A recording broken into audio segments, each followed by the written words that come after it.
베트남 여성과의 연애, 정말 쉬울까요? 아니면 생각보다 어려울까요?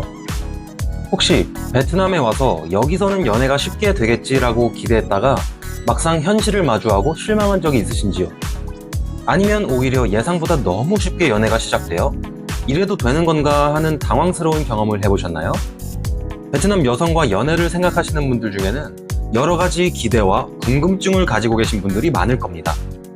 베트남에서는 한국 남자가 인기 많다는데 정말일까?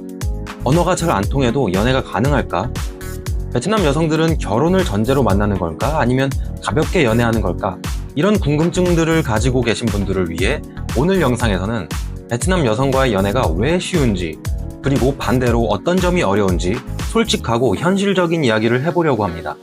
단순히 쉽다 어렵다라고 단정 짓기보다는 실제 경험담과 함께 객관적인 시각에서 베트남 여성과의 연애를 바라볼 수 있도록 도와드릴 테니까 끝까지 집중해서 봐주세요. 결론부터 말씀드리면 베트남에서 연애를 시작하는 건 비교적 쉽습니다. 그 이유를 함께 살펴볼까요? 첫 번째 이유는 베트남 여성들은 외국인에 대해 비교적 호의적이라는 점입니다. 특히 한국 문화가 베트남에서 인기가 많아서 한국 남성에게 좋은 인상을 가지고 있는 경우가 많죠. 만약 여러분이 만난 사람이 나에게 호감이 있다고 느껴지면 좋은 신호겠죠. 여기서 여러분의 태도가 정말 중요합니다. 제 경험상 베트남 사람들을 아래로 보는 한국 사람들이 정말 많은데요. 여러분이 베트남 문화를 존중하고 밝은 모습으로 그들을 대하면 그들도 호의를 표합니다. 저는 베트남에서 5년 정도 거주하다 보니 일상회화가 가능한 편인데요. 그렇다 보니 시장 상인들이나 오토바이 수리공들과 가벼운 스몰 토크가 가능하거든요. 첫인상은 그렇게 무서운 사람들인데 제가 베트남어로 제 소개를 하고 베트남은 살기 정말 좋다, 베트남 사람들 정말 착하다 이런 이야기로 대화를 이어나가면 그 사람들도 저를 친한 이웃처럼 대합니다. 저는 여기 오래 살다 보니 물건 시세를 대부분 파악하고 있어요.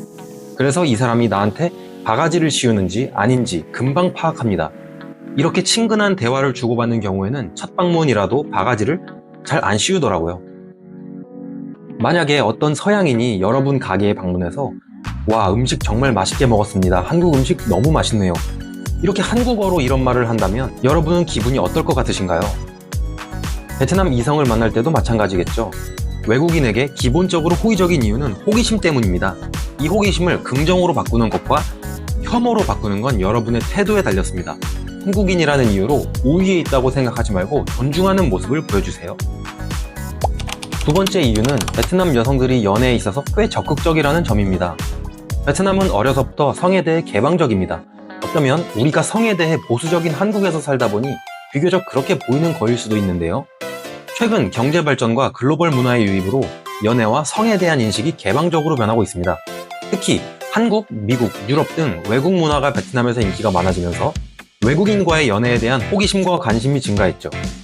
시골에서는 아직도 10대 중후반에 결혼을 하고 애를 낳아서 농사일을 돕고 부모를 부양합니다. 하지만 시골에도 SNS와 미디어를 통해 해외 문화가 유입되고 어린 시골 청년들이 도시로 나가다 보니 이런 문화가 빠르게 확산되는 것 같습니다.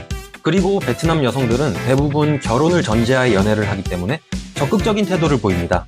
만약 여러분이 썸녀가 있다면 그 여성 주변인들은 모두 여러분을 이미 알고 있을 거예요. 썸남이 생겼다는 걸 동네방네 소문내거든요. 베트남 여성들은 관심 있는 남자에게 먼저 메시지를 보내거나 호감을 표현하는 경우가 많은데요. 연애에서 남성이 무조건 리드해야 한다는 생각이 덜한 편이죠. 이 때문에 한국처럼 눈치 싸움을 오래 하거나 밀당을 해야 하는 상황이 적고 호감이 있다면 빠르게 관계가 발전하는 경우가 많습니다. 세 번째 이유는 데이트 비용이 상대적으로 적게 든다는 점입니다.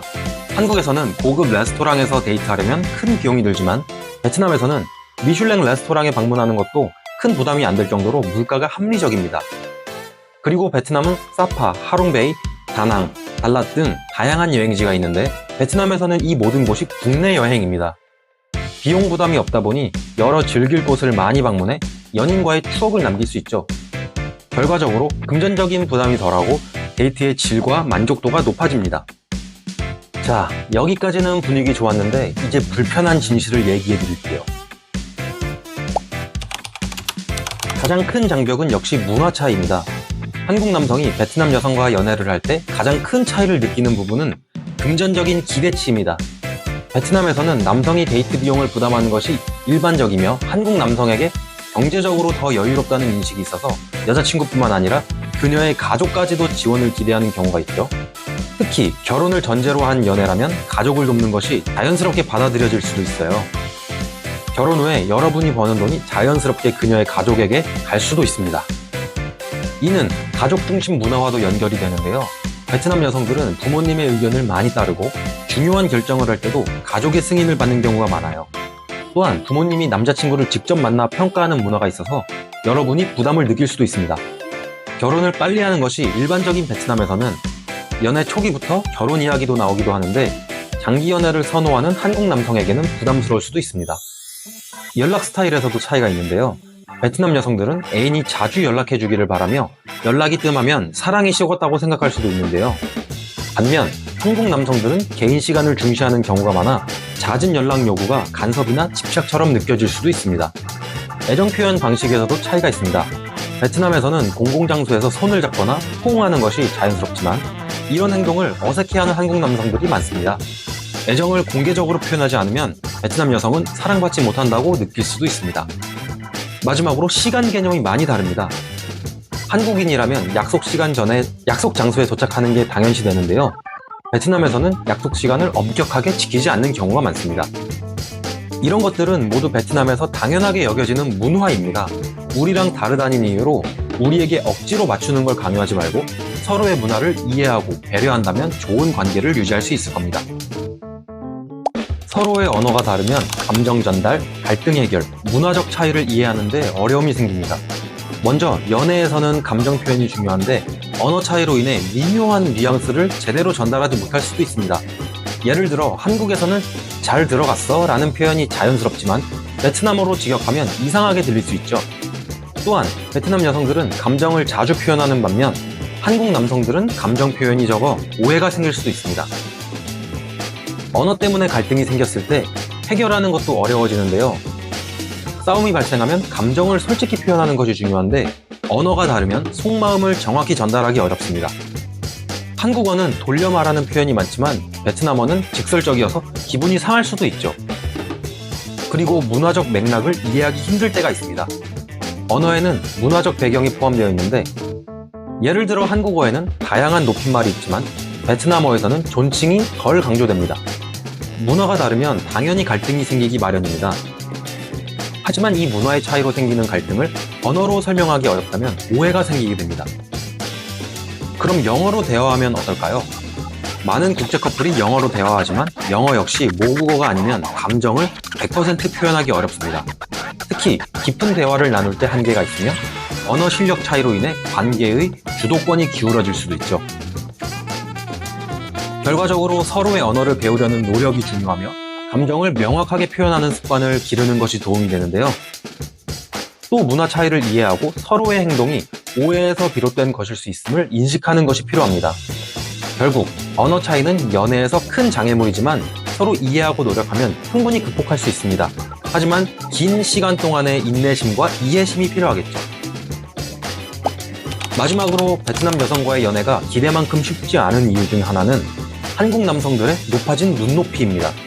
동남아에서 나이 차이가 많아도 연애와 결혼이 상대적으로 쉬울 거라고 생각하는 사람들이 많습니다. 하지만 현실은 그렇게 단순하지 않습니다. 20살, 30살 차이가 나는 커플을 보면 대부분 여성은 자신의 청춘을 경제적인 안정과 교환하는 개념으로 관계를 받아들입니다. 이는 반드시 부정적인 것은 아닙니다.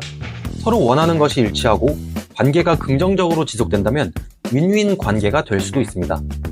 하지만 문제는 이러한 경험을 반복하면서 남성들의 눈높이가 점점 높아진다는 것입니다. 젊고 예쁜 여성에 관심을 받아본 남성들은 점점 더 자신이 경쟁력이 있다고 착각하고 점점 더 어린 여성만 찾게 됩니다. 하지만 시간이 지나면서 결국 이 관계의 본질이 사랑이 아니라 거래였다는 사실을 깨닫게 되고 실망하고 나아가 분노를 느끼는 경우도 많습니다. 하지만 여기서 스스로에게 질문해봐야 합니다. 과연 20살, 30살 어린 여성이 나를 순수한 사랑으로 받아들일 수 있을까? 대부분의 경우 그 관계의 기반은 사랑보다는 조건입니다. 여성은 경제적 안정과 미래를 보고 남성은 젊음과 미모를 원합니다. 이런 관계에서 기대하는 순수한 사랑은 현실적으로 성립되기 어렵습니다. 남성들이 어리고 예쁜 여성만을 원하면서도 상대방이 경제적 보상을 기대하는 것에는 불만을 가집니다. 하지만 남녀 관계는 본질적으로 동등해야 합니다. 만약 내가 어리고 예쁘고 돈이 많은 여성을 원한다면 나 또한 그런 여성이 원하는 조건을 갖춰야 합니다. 경제적 여유가 있는지, 매력적인 외모와 매너를 갖추고 있는지, 상대방이 원하는 가치를 제공할 수 있는지, 이 질문에 자신 있게 답할 수 없다면 원하는 연애를 하기 어렵습니다. 상대방에게 바라는 것이 많다면 나도 그만큼의 가치가 있는 사람이 되어야 합니다. 베트남 여성과의 연애가 기대와 다를 수밖에 없는 이유는 남성들이 자신의 위치를 객관적으로 보지 못하는 경우가 많기 때문입니다. 상대적으로 낮은 경제적 수준과 문화적 차이 때문에 베트남 여성들이 한국 남성들에게 호감을 가질 거라고 생각하는 경우가 많지만 시간이 지나면서 여성들이 기대하는 것은 결국 더 나은 미래와 안정적인 삶이라는 점을 깨닫게 됩니다. 만약 진정한 사랑을 원한다면 스스로의 가치를 높이고 동등한 관계를 만들어가는 것이 중요합니다. 원하는 여성의 조건이 높다면 나 또한 그에 걸맞은 사람이 되어야 합니다. 결국 연애와 결혼에서 가장 중요한 것은 서로가 원하는 것을 줄 수 있는가입니다. 현실을 직시하고 스스로를 더 매력적인 사람으로 성장시키는 것이 진정한 해답이 될 것입니다. 자, 그럼 결론적으로 베트남 여성과 연애는 쉬운 걸까요? 어려운 걸까요? 첫 만남은 비교적 쉽지만 진지한 관계를 유지하는 것은 결코 쉽지 않습니다. 멋진 연애를 원한다면 오늘 내용을 기억해주세요.